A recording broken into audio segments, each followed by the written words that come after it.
Greetings, creators. Welcome back to Create, Share, and Give. I am Maya Marie. I am the founder of Create, Share, and Give, Reiki Healer, and Diviner.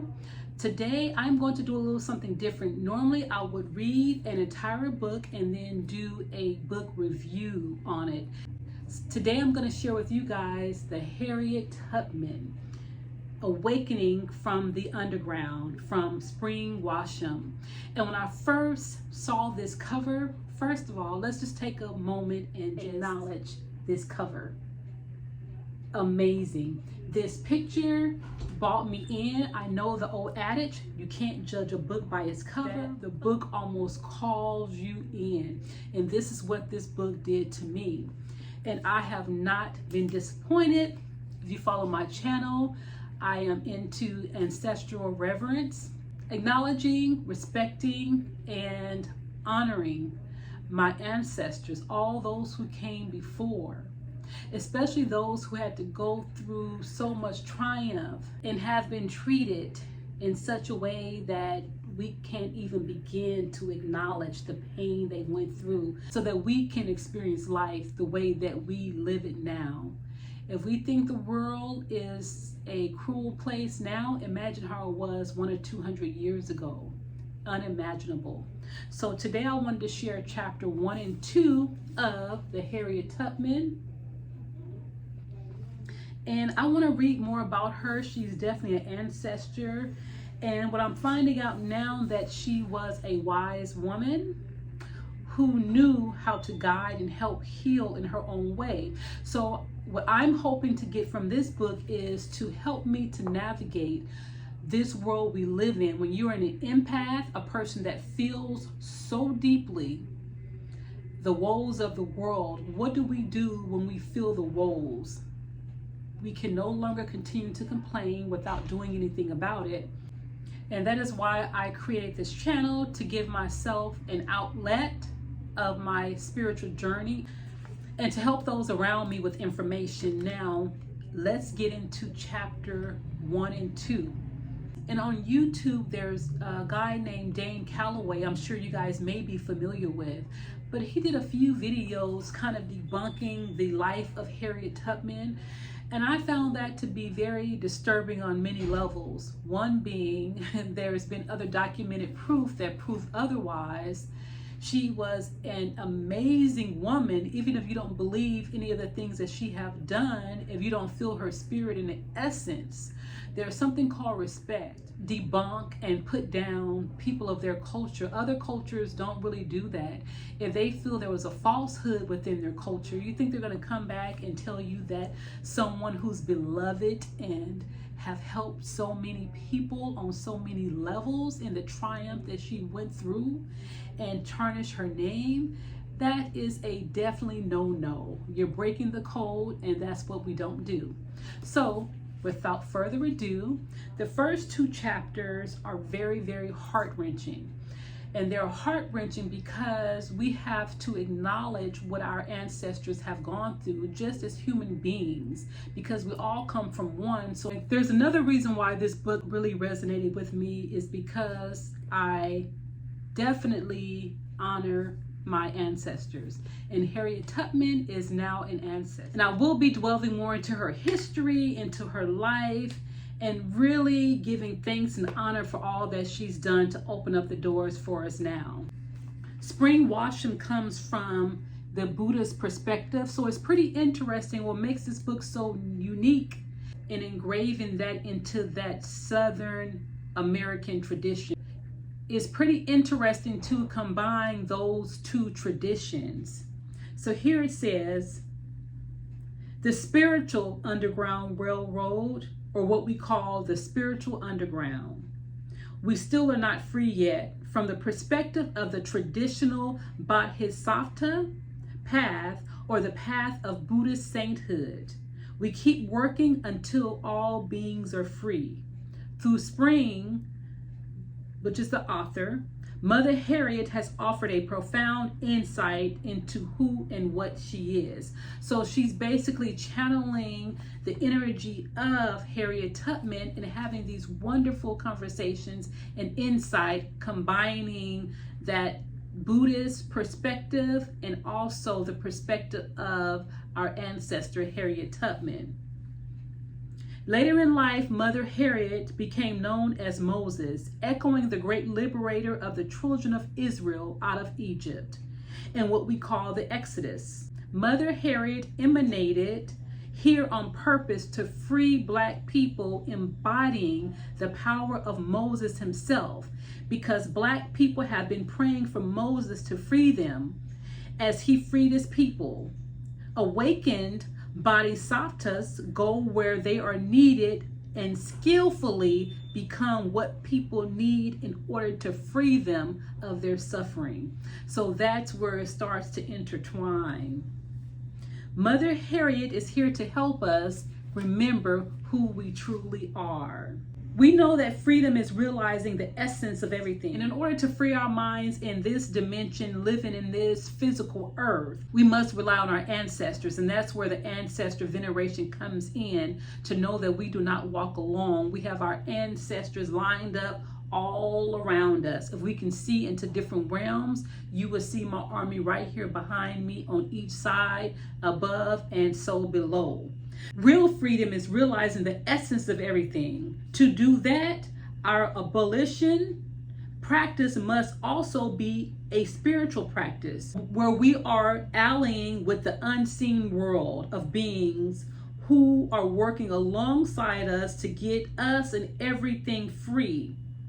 I hear the Mother Mary saying now that if we ain't praying and asking for help for the beings in the unseen world, then we ain't serious about getting free. And that's a quote from Harriet Tubman. I hope that you will be ready to join the sacred army and join us in the spirit of the underground for this great work, the work of liberation for all human beings. Lama Rod Owens, and that is the foreword. So that gave us a beautiful insight on what this book is about. And then chapter 1 is about Harriet Tubman really calling Spring Washam into getting her word out into the world at this given time. So as we're going to go through the book, she's going to be channeling that spirit of Mother Harriet Tubman, giving us insight on how we as healers, even if you don't consider yourself a healer, which we all are, just doing your part of helping heal first yourself and then your community, and then we can heal the world. I know that sounds kind of light and lovey, but there is a lot of truth in that statement. When I finished chapter 1 and 2, I literally cried. I'm very empathetic and I feel my ancestors' pain. A few years ago, I was called to go down to the South and visit some plantations where the enslaved people lived.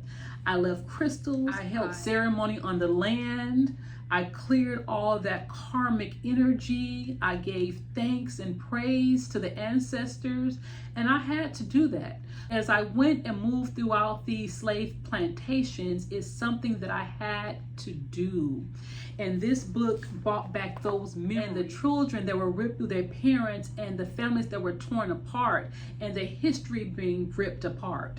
And that's something I understand a lot of people aren't able to do or interested in doing, but I am, because I know that that is the start of the healing, to release that and to understand that it was all for a purpose, whatever that purpose may be. It made me stronger, and now we can pull from that same energy that people like Harriet Tubman did to help free her people in that time. And we're just a different time, a different place. We're in the same situation, just different places and different names. So now, if you're called, and if you're listening to this video, and if I'm reading this book, then that means we are called to help contribute to the growth of humanity.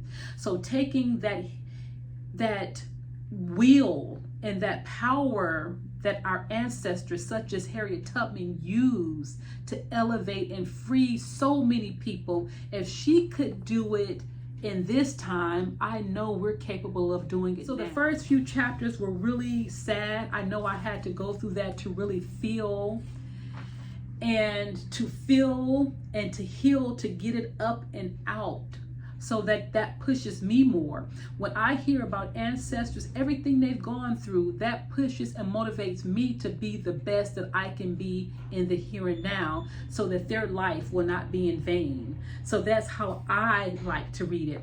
Now, this is another caveat to this book. This is another synchronicity on why I was meant to read this book. So I get to this part that says, I was born in Long Beach, California, and my parents had little money, little education, and no access to emotional support to help them cope. And this is totally me from LBC. So we are kindred sisters coming from the same place. I had no idea Spring Washam was born in Long Beach. That is my city. I have so many roots that's grounded in Long Beach City. So when we start to see those kind of synchronicities, we know we are in the right alignment. I picked up this book, started following her channel for a totally different reason, and now I am on a new path of discovering a new ancestor. So take a look out for all of those synchronicities, and that's how we know we're on the right path, studying what we should be studying. Starting this spiritual path, there's so many different avenues you can take. You can go into astrology, you can go into, plant medicine, you can go into divination.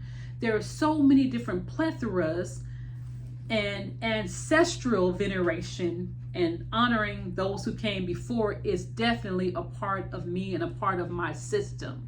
So I was super excited to learn that we share that in common, and here I am reading the book on the ancestor that I should be discovering, and hopefully I'll learn some of the Buddhist principles as well as that strength on how women such as Harriet Tubman were able to transcend that time and not just lay down and play a victim and endure that pain and come out on the other side a better woman. And we're getting into Harriet Tubman's mystical abilities.